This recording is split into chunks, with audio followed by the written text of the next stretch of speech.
La justice est une chose tellement belle qu'on ne saurait l'acheter, disait René le Sage en 1707. Malheureusement, ce ne sont pas toujours des sages qui sont au niveau de la justice camerounaise. La preuve, ils ne peuvent pas imaginer quelle image ils peuvent faire que le pays puisse avoir à travers leurs actes et surtout les injustices qu'ils peuvent commettre. Ces injustices qui ne s'arrêtent pas tout simplement au Cameroun, surtout lorsqu'on peut s'attaquer aussi à une personnalité mondialement reconnue. Oui, tout le monde doit être égal devant la loi. Mais faudrait-on y abuser de la loi et surtout vouloir utiliser les instruments pour régler des comptes à ceux qui ne pensent pas comme le régime? Eh bien, c'est malheureusement ça que le régime Biya continue à prouver aux yeux du monde entier, qui a été encore ébahi de constater que on pouvait interpeller quelqu'un au Cameroun sans une convocation, sans un mandat d'arrêt ou sans même une plainte. Et cette personnalité n'est pas un va-nu-pied, n'est pas hors la loi, mais une femme qui fait la fierté du Cameroun à l'étranger, à l'international. Une femme qui n'a pas eu besoin de l'aide de l'État, mais qui permet plutôt à ce que des États africains et des entrepreneurs puissent se développer. Mais malheureusement, lorsqu'on est élevé au Cameroun, lorsqu'on essaye de pouvoir faire que le pays brille à l'étranger, lorsqu'on essaye de dire la vérité, de dénoncer, on tombe donc entre les fourches caudines d'une justice vengeresse, humiliante, qui méprise les droits les plus élémentaires et même les règles de l'art. C'est ainsi que Rebecca Enonchon, très mondialement connue, vient de connaître une humiliation pendant 3 jours au Cameroun. Gardée à vue pour outrage à magistrat, cette femme a créé, de par cette arrestation arbitraire, a provoqué, disais-je donc, un tollé sur la scène internationale, de telle sorte qu'en 24 heures, le hashtag Free Rebecca était déjà au moins 30 000 fois et de surcroît 40 000 même au-delà de 28 heures. C'est dire que ce n'est pas une dame qui est sortie comme ça d'un trou de souris et qui abusait des pouvoirs ou qui méprise le pouvoir. Mais bien au contraire, c'est une femme qui est torturée juste parce que elle a essayé parfois de dire la vérité au régime Biya, à ne pas caresser le régime dans le sens du poil, et qui s'est aussi retrouvée dans un collectif de femmes qui ont écrit au FMI pour demander qu'on ne puisse pas débloquer les fonds du Covid-19 suite aux multiples détournements qu'on avait pu constater. Et bien sûr, elle était déjà dans l'œil du cyclone, puisque toutes ces activités étaient bel et bien contrôlées et on attendait qu'une petite esquisselle se produise pour qu'on allume le feu sur elle. Rebecca Enonchon a donc, bien évidemment, été sous les feux de toutes les rampes. Elle a été au-devant de tous les flashs, de tous les crépitements et de toutes les caméras. Et quand on voit finalement, elle est libérée. Et c'est l'humiliation pour le Cameroun puisque aucune charge n'a été retenue contre elle. Cela veut donc dire que c'est une innocente qu'on a ramassée qu'on a séquestrée, qu'on a humiliée. Et si elle n'aurait pas été connue dans le monde entier, elle serait restée en prison pendant des années sans être jugée. C'est ainsi que fonctionne donc la justice camerounaise dont nous sommes en train de dénoncer. Cette justice qui est juste une sorte de rouleau compresseur pour écraser ceux qui ne sont pas du même avis que le pouvoir en place. Rebecca a été arrêtée et puis, cependant, en sortant de là, non seulement elle était contente, mais elle a dit, ne croyez pas que c'était terminé, que ça ne fait que commencer. Et nous également, nous devons dire, qu'est-ce que cela a eu comme répercussion dans le monde, puisque tous les médias internationaux en ont parlé.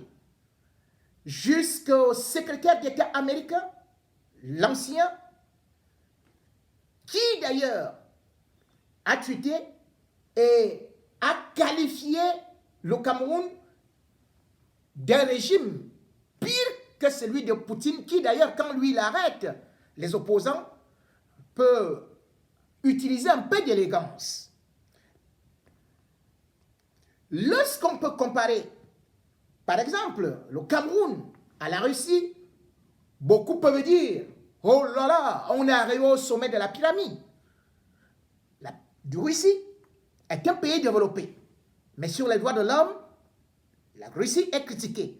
Mais si on dit donc que la Russie aujourd'hui est mieux que le Cameroun sur le plan des droits de l'homme, cela montre une fois de plus que le régime de Yaoundé ne fait que démontrer au monde entier qu'il n'y a pas de liberté.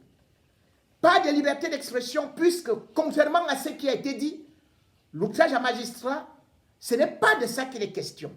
Il est question de la liberté d'expression d'une femme qui a toujours eu à dire ce qu'elle pensait et qui d'ailleurs était en train de critiquer le fait que des procédures judiciaires se multiplient contre elle concernant la même affaire. L'affaire Rebecca et Nonchon pourrait être une vulgaire affaire, sauf que l'État du Cameroun en a fait un instrument pour justement la tenir en laisse comme un chiot. De quoi s'agit-il? En 2008, elle perd son père. Son père qui était justement aussi le docteur Henri Enonchon. Et qui va laisser une certaine fortune. À partir de cet instant, un homme va apparaître, se présentant comme Charles Abi Enonchon, et qui dit être aussi le fils de ce docteur Enonchon. Sauf que lui, il dit qu'il avait eu des démêlés avec son père et il s'était réfugié au Nigeria pendant 25 ans. 25 ans durant, il n'avait donc pas vu son père. Mais cependant, il arrive rapidement pour revendiquer la fortune de son père. Mais ce n'est pas tout simplement ça. C'est qu'il va fabriquer des pièces qui, justement, pour démontrer la filiation. De ces pièces qui ont donc été fabriquées, on va constater que sur son acte de naissance, lui-même, il marque que son père est décédé. Donc, il est né d'un père décédé. C'est donc extraordinaire qu'un homme mort puisse faire des enfants. Et bien plus, il va aussi dire que son père s'était marié à sa mère, qui cependant vit à l'étranger, particulièrement au niveau de l'Angleterre, depuis 1960. Le mariage s'est donc passé par voie postale ou bien par téléphone, qu'importe. Toutes ces pièces versées au niveau de la justice ont été jetées dans la poubelle. Le faux a été démontré puisque d'ailleurs cet individu avait été arrêté avant d'être libéré. Libéré parce que justement, quand on a un peu d'argent, on peut acheter la liberté au Cameroun. Quand on peut dire Paul Biya Diop, on peut avoir la liberté au Cameroun. C'est ainsi que, lorsqu'il est sorti de là, il va faire d'autres faux papiers, d'autres faux documents, avec lesquels, justement, il va faire main basse sur des comptes bancaires, va d'ailleurs faire de telle sorte que certaines sommes d'argent soient débloquées. Bref, il entre en action. C'est avec cet argent, en arrosant les autorités camerounaises, qu'il va donc engager ces procédures judiciaires. Ces procédures judiciaires où, malheureusement, un procureur va devenir véritablement un chef de gang et va se comporter comme étant son bras armé. Lui, il s'appelle Jean-Paul Thiam, procureur au tribunal de première instance de Bounandjo. Ce monsieur y est depuis pratiquement qu'il travaille, puisque on peut se dire que dès lors il a été président du tribunal, il a encore connu une autre promotion jusqu'à ce qu'aujourd'hui il est le procureur. C'est lui qui dicte la loi et c'est lui qui protège en même temps aussi des bandits. Oui, le procureur Thiam est un homme dangereux. Et c'est ce procureur donc que Rebecca Enonchon a longtemps eu à dénoncer. Dénoncer par ses comportements, pas seulement, mais aussi dénoncer du fait qu'il est en train de protéger un certain nombre de brigands. Et ce n'est pas elle seule qui le dit, puisque nous avons des rapports qui ont été envoyés au chef de l'État, des rapports de la CONAC, dans la Commission nationale contre la corruption, qui montrent que ce procureur est un prédateur. Mais au Cameroun, les voleurs sont toujours ceux-là qui prennent les innocents, les jettent en prison. Rebecca Enonchon n'a pas eu le temps de compter sur l'argent de son père, mais sur son talent. Née en 1967, cette dame vaillante a eu à se démarquer dans le monde entier à travers l'éthique, c'est-à-dire que les nouvelles technologies, les technologies des informations et de la communication, où elle est pratiquement au sommet. La preuve, c'est que elle-même a créé Abstec en 1999. Et d'ailleurs, en 2014, elle, non seulement va entrer dans le cercle fermé de Forbes, qui va la qualifier, ou alors qui va l'aligner dans le top 10 des femmes entrepreneurs, fondateurs, sur les nouvelles technologies et qu'il faut surveiller en Afrique. C'est donc une femme qui a connu une évolution par son talent et qui a représenté et représente encore l'Afrique à tous les niveaux. Rebecca d'ailleurs va être non seulement cette femme entrepreneur qui a réussi à modeler sa structure, à l'installer non seulement en Afrique, mais aussi aux États-Unis, mais elle va même briguer le trône de présidente du conseil d'administration d'Afrilabs. Et quand on connaît ce que c'est que ce réseau, c'est importantissime, c'est grandissime, parce que ça regroupe ce qu'on appelle la crème de la crème des nouvelles technologies en Afrique, avec au moins 268 ne serait-ce que sociétés qui y sont affiliées, sans pour autant oublier qu'elle aide au moins 1 million d'entrepreneurs africains. Rebecca Enonchon ne s'arrête pas là, puisque sa carte de visite est longue comme le bras. Et non seulement elle a été élue, comme je le dis, en 2017, mais en 2019, elle a encore bénéficié d'une autre élection. C'est dire que le monde entier lui fait confiance. C'est dire qu'elle est valorisée ailleurs. C'est dire qu'elle est respectée ailleurs. c'est dire qu'elle est honorée ailleurs, qu'elle fait la fierté, pas seulement du Cameroun, mais de l'Afrique. Ailleurs, on la reçoit tapis rouge. Mais au Cameroun, on l'humilie. On lui dit, tu vas lire l'heure. Parce que c'est ça le malheur de notre pays. Détester la diaspora qui réussit. Détester ceux qui sont respectés ailleurs. Parce qu'on veut que tout le monde se limite juste à la progression dans les bars. Parce que lorsqu'on voit les meilleurs qui vont même là-bas pendant des vacances, ce n'est pas tous les Camerounais qui le font, mais des jaloux, des aigris, préfèrent plutôt prendre du poison pour mettre soit dans leur nourriture, soit dans leur boisson. Combien de Camerounais venant de la diaspora, étant partis faire passer des vacances, sont ainsi neutralisés.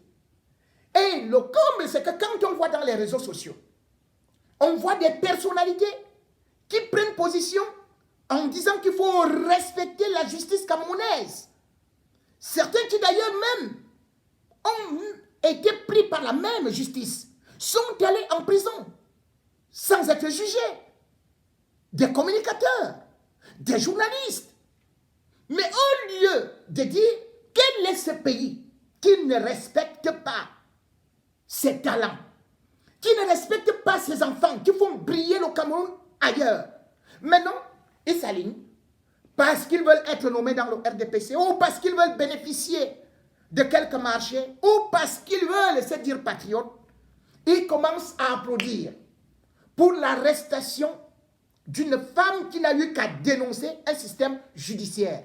Pour une femme qui demande que justice lui soit rendue. Pour une affaire familiale qui devient une affaire d'État.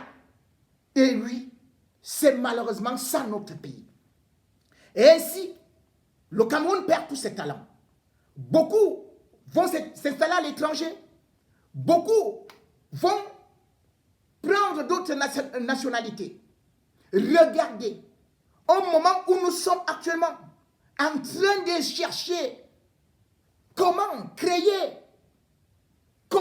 des emplois et comment nous mettre à la page des nouvelles technologies. Rebecca Ononchon aurait été une pionnière.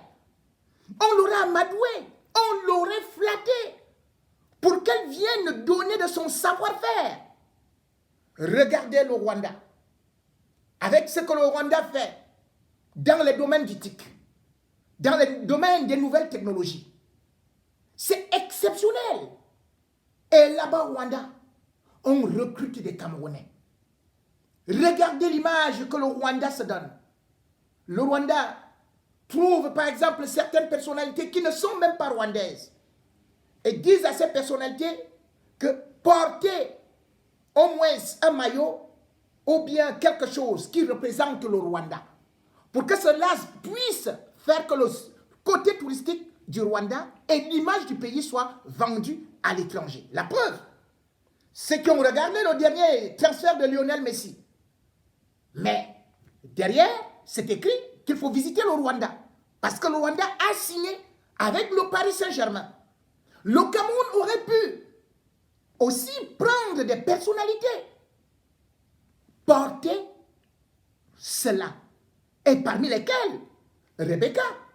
Puisque Rebecca est un talent connu sur le plan mondial, sur le plan international. Mais hélas, au Cameroun, dès que quelqu'un cherche à s'élever, on dit, il veut montrer quoi? Il veut dire quoi? Ou alors, quand il parle à l'étranger, on lui dit, viens parler ici. Tu vas lire l'heure en chinois. Quel est donc ce pays qui va se développer avec des gens qui n'aiment pas la diaspora? Les États-Unis, la France, la Chine, tous ces pays, et même en Afrique, se développent avec la diaspora. Regardez le cas de la Côte d'Ivoire, regardez le cas du Mali, regardez le cas du Sénégal. Mais partout où cette dame est reçue par les chefs d'État, au Cameroun, on appelle un gendarme, on lui dit, va lui mettre des menottes. On appelle un policier, on dit des choses là. Va la mettre dans un petit coin. On dit on ne lui donne pas la brosse à dents. Et comme ça, elle va voir qu'elle n'est rien ici. Comment donc les étrangers, quand ils voient comment vous maltraitez les vôtres, vont accepter de venir investir dans ce pays-là? Non. C'est l'image du Cameroun qui est ternie par la justice. Et cette justice, parce que elle est coiffée par un faussaire. À savoir, par exemple, le ministre lui-même, qui est là et qui cautionne toutes ces choses-là. Parce que si le ministre de la justice n'était pas lui-même avec des brigands, on n'en serait pas là. Regardez le dernier conseil de la magistrature suprême. Laurent Esso, alors qu'on attendait des sanctions contre les magistrats, aucune sanction n'est tombée. Rien du tout. Et parmi les gens qui étaient sur le grille, qu'on attendait que leur tête soit coupée, il y avait ce Jean-Paul Thiam. Ou encore celui-là même qui est aussi le procureur général du littoral. Ah voilà, Ouaougli. Lui-même aussi, ils sont dans les mêmes magouilles. On vend les services, on protège des bandits, y compris même dernièrement un bandit ou bien une société de bandits, de brigands, qui sont en train de fabriquer des armes, donc des canons, des armes de guerre. Cette société est à Bali. On arrête des gens. Le commandant de groupement les arrête. Mais Jean-Paul Thiam décide de les libérer. Et quand il fait cela, justement comme il a fait avec Patricia Enonchon, avec Rebecca Enonchon, il n'y a nulle part une note. Il vous appelle au téléphone. Il ne laisse aucune trace. Et c'est comme ça qu'il prend aussi de l'argent. C'est la vraie mafia qui est installée à Bonanjon. C'est la vraie mafia qui dirige la justice camerounaise. Je vais essayer de vous lire, ne serait-ce que le rapport, ou bien ce qu'on dit de ce monsieur, qui a donc, parce qu'il y a des gens qui disent, oh, tout le monde, personne n'est au-dessus de la loi. Même les magistrats ne sont pas au-dessus de la loi. Les magistrats peuvent bien être poursuivis. Les magistrats doivent être dénoncés. Et d'ailleurs, comme l'avait dénoncé Rebecca, voilà ce qu'elle avait écrit déjà. Elle avait écrit, ça c'est en novembre 2018. Elle écrit ceci. Je vais dénoncer un procureur de la République de Douala aujourd'hui. Alors que l'insécurité règne dans la ville, ce monsieur au service des brigands et des gros bras, il s'appelle Jean-Paul Thiam et il tire multiples casseroles derrière lui. Depuis décembre 2015, ce procureur a signé sur les biens de succession et non-chons, harcèlement de nos locataires jusqu'à les faire interpeller et les garder à vue. Même des expatriés. Tout ça pour qu'il les libère, nos villas. Il m'a à plusieurs reprises menacé d'arrestation et d'interdiction de sortie du territoire. Tout ça pour que j'abandonne. Mais vous me connaissez mieux que lui. Je ne lâche rien. Voilà ce que elle avait écrit. Et d'ailleurs, elle avait même expliqué que ce procureur agissait aussi en relation, en coproduction avec Foucault. Donc, il faut anéantir et surtout que les biens familiaux étant là, lui, il est devenu aujourd'hui le chef de famille, un procureur qui prend place dans la famille et qui connaît les biens de cette famille plus que cette famille, qui perçoit de l'argent venant des loyers.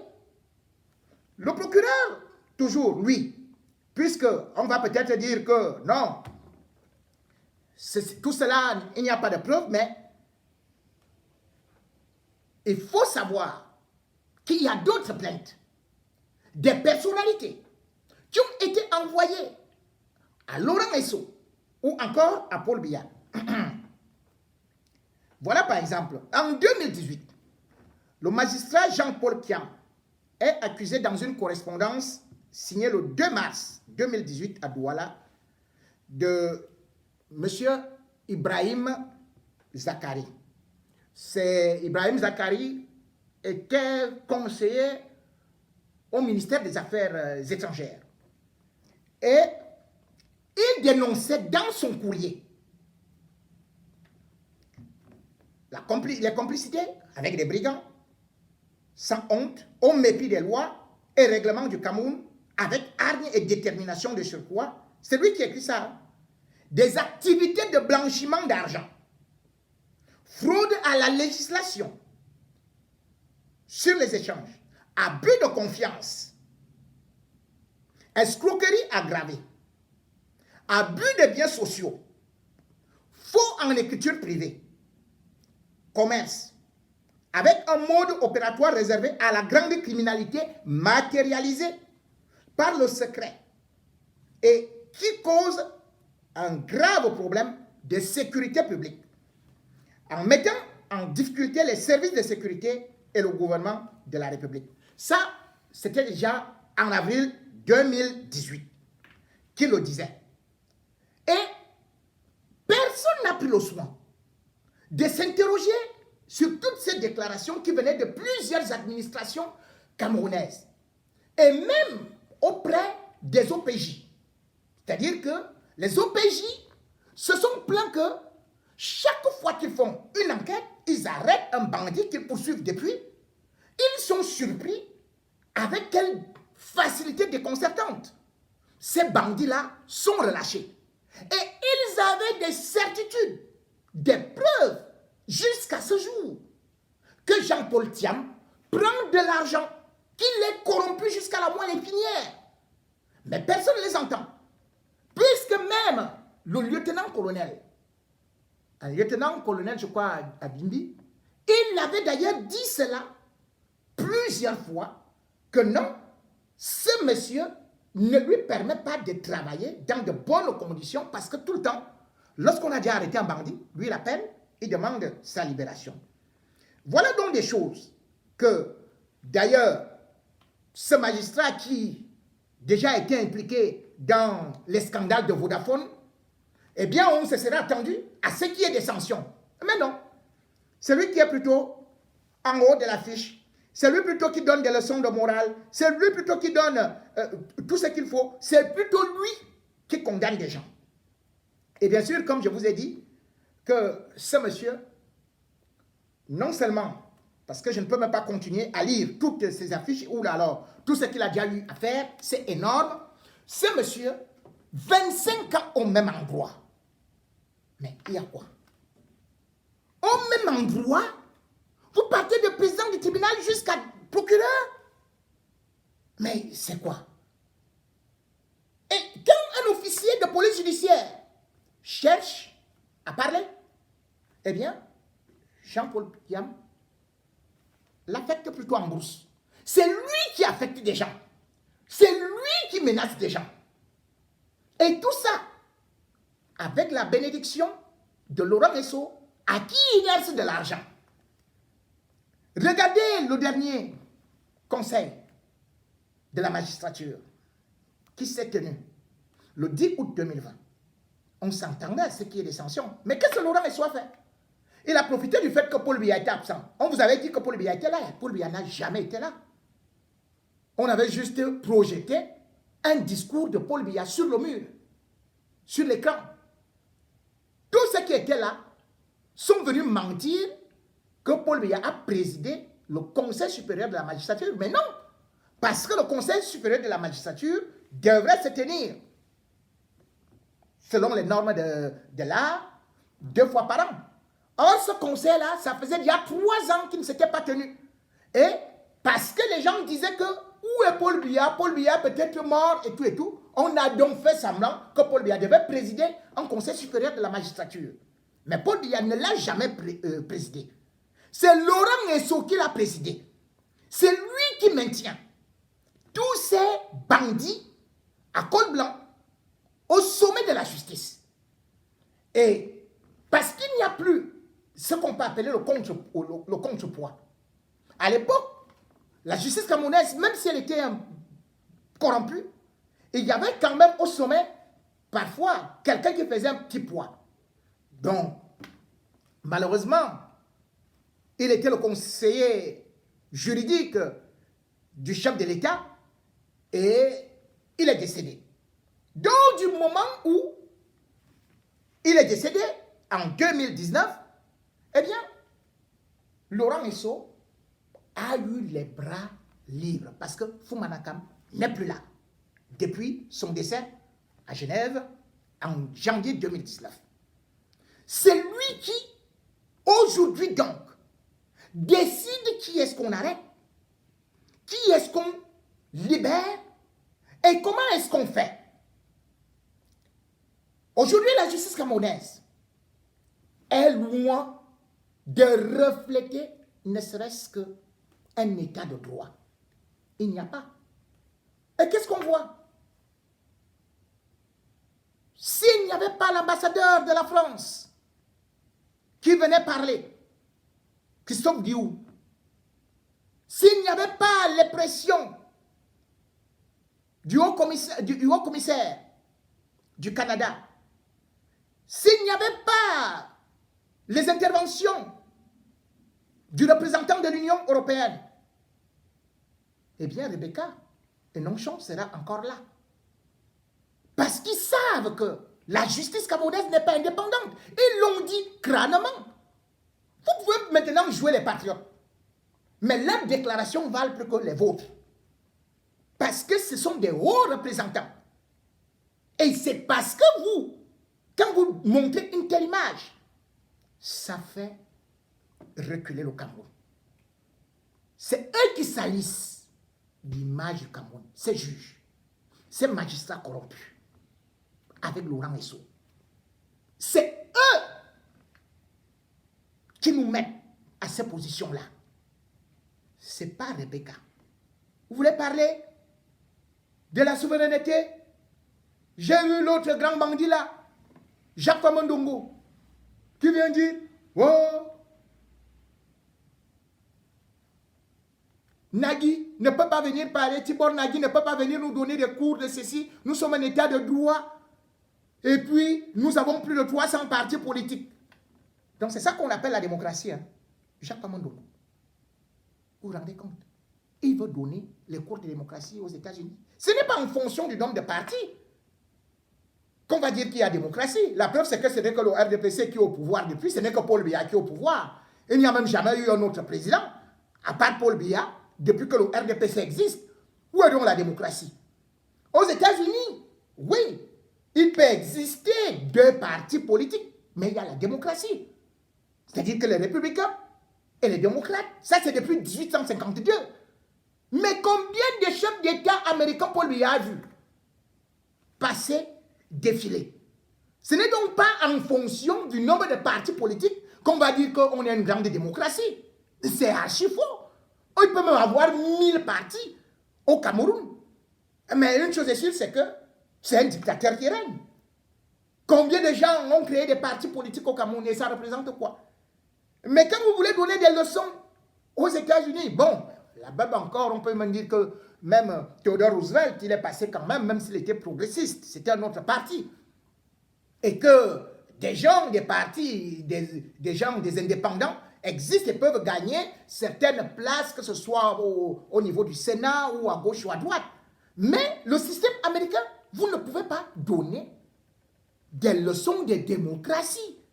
Puisqu'au Cameroun, il est interdit à vos 300 partis politiques en dehors du RDPC de marché.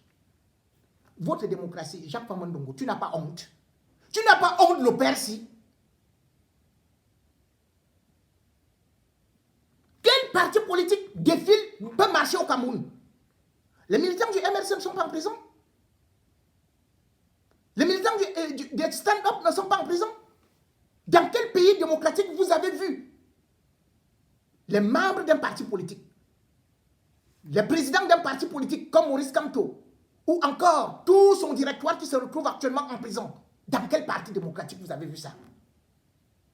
Dans quel pays démocratique vous avez vu que c'est le chef de l'État qui prescrit les enquêtes, qui décide qui y met en prison, qui crée l'opération épervier et qui annihile tous ses concurrents? Dans quel pays démocratique avez-vous vu ça? Quand vous voulez parler de la démocratie, pardon, comparez-vous uniquement au Tchad. N'allez pas donner des leçons. Et bien au contraire, Rebecca Enonchon, sur le plan international, dépasse 2 millions de femmes Ndongo. La justice camerounaise doit plutôt s'intéresser à Jacques Ndongo. Jacques Ndongo devrait être l'élève de Rebecca Enonchon, ministre de l'enseignement supérieur. Pendant 15 ans, le Cameroun ne figure pas, aucune université du Cameroun ne figure parmi les 50 premières d'Afrique. Même pas parmi les 60 premières. Aucune. Et on a un type là qui parle de gel hydroalcoolique, gel hydroalcoolique. Pour un alcoolique comme Famandongo. Regardez-moi un tintin, un zinzin, qui vient parler à Rebecca Enonchon. C'est elle qui devrait vous apprendre. Et aux universités camerounaises, au lieu de venir parler de la bande passante comme Jacques Famandongo parlait devant la CRTV, il ne sait même pas de quoi est-ce qu'il s'agit. Mais il devrait appeler Rebecca Enonchon, lui dire qu'est-ce qu'on fait de nos universités? Qu'est-ce qu'on fait pour qu'on puisse établir l'éthique et tout ça? Mais non, il ne le fait pas. Il monte au créneau et il se met à écrire. S'il y avait la justice, n'est-ce pas que ces procureurs auraient dû arrêter Jacques Famandongo? Jacques Famandongo, au lieu d'appeler Rebecca Enonchon, a appelé les Chinois. Il est parti faire la mafia en Chine pour les faux ordinateurs Paul Biya. 75 milliards fois 2, 150 milliards. Les jouets. Partout ailleurs, on a installé des usines de transformation, des usines de montage.